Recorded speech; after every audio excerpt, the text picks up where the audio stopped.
You won't find Ildhollow on any map.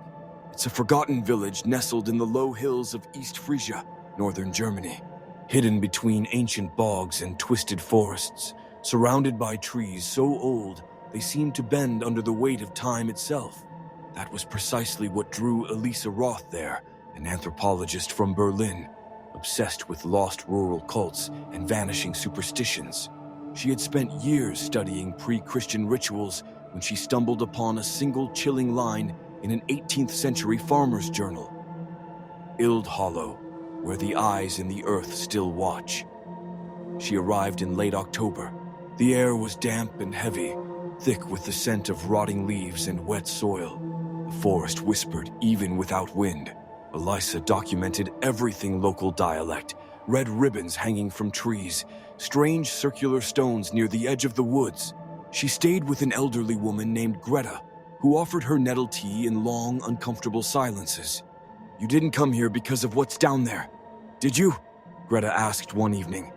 "Down where?" Greta stared into the fire. "The one who listens shouldn't be named." Elisa smiled politely. Superstition was part of her research. She scribbled in her notebook. Unnamed entity of Ildhollow, possible chthonic link, early Germanic. That night, as she reviewed her notes, a bell rang in the village. Just one toll. Slow, heavy. She looked out the window. The villagers were snuffing out every light candles, lanterns, even fireplace embers. Doors slammed, curtains shut. Some placed round objects, plates, stones, silver coins on their windowsills. Greta knocked and handed her a candle, then blew it out. "Don't light it," she said. "Why not?" "Because he sees the light." The next morning, Elisa visited the village chapel. It was built of stone, but without any Christian symbols. No cross, no altar, just a rectangular hole in the floor, covered with old wooden boards. Where the altar should have been stood a carved figure, faceless, with arms too long and horns that curled downward like gnarled roots. Behind it, a plaque, "Nur das Dunkel schützt," only darkness protects. She photographed everything. Her excitement grew. At the market, she tried to ask questions, but most villagers looked away. One young man, Lucas, finally spoke. "The ritual is tomorrow night. If the bell rings, stay in the dark. And if I don't..." He paused. "Then he might think you're calling him."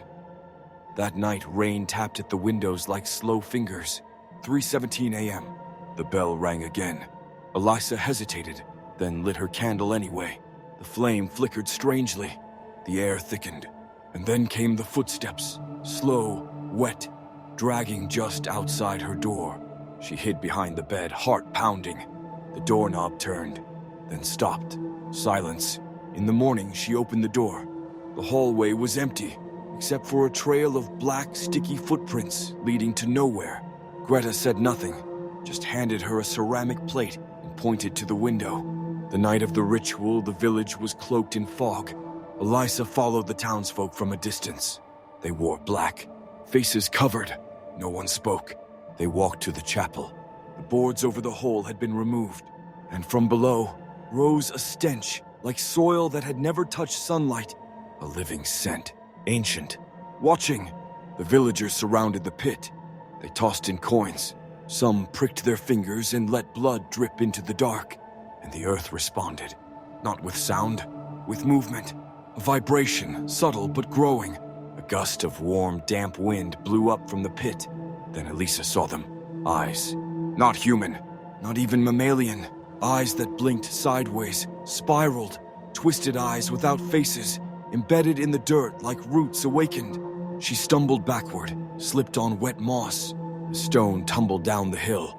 The procession turned, and every face looked at her. She ran. Back to Greta's house. Grabbed her backpack. Tried her phone, no signal. The GPS spun uselessly. She fled down a dirt road into the forest, but the path never changed. It kept curving, and then she realized she was walking in circles. In a small clearing, she found a stone circle, ancient, moss-covered. In the center, a crack in the earth. Something glistened within. Footsteps behind her. Whispers in the trees. Too many voices to be real. Lucas appeared from the fog. His eyes, no longer human. "You lit the candle," he said. "You called him." She stepped back. The ground beneath her groaned. From the cracks, something began to rise. Not a creature, a presence. Claws emerged, then antlers like petrified branches. Its skin moved like moss, but shimmered like flesh. Its form was made of writhing pieces, hands, mouths, hollow eyes. Some sobbing, some laughing. It wasn't born. It had been waiting. She screamed, and the forest went black. Days later, hunters found Elisa barefoot and delirious on a rural road south of Meppen. She remembered almost nothing, except a single phrase she kept whispering. "He heard me. I lit the light. I called him."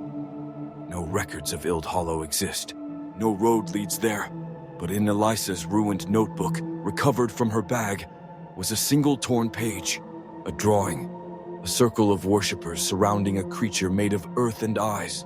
Above it, in shaky handwriting, "Nur das Dunkel schützt." Only darkness protects.